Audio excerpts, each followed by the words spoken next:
రక్షణనిచ్చే ఆ ఓడలోకి అడుగుపెట్టే సమయం వచ్చేసింది. ఈ కాలక్రమం చూస్తుంటే రాబోయే ప్రళయానికి ముందున్న ఉత్కంఠ మనకు అర్థమవుతోంది. ఆ 7 రోజులు నోవహు, అతని కుటుంబం మరియు అన్ని జంతువులు ఓడలోపల ఉన్నాయి. బయట ప్రపంచం అంతం కావడానికి ఎదురుచూస్తున్నాయి.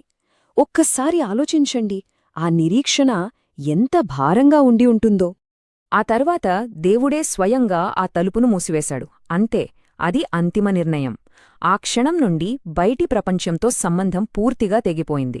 లోపల రక్షణ, బయట విధి. ఇక ఎదురుచూపులు ముగిశాయి.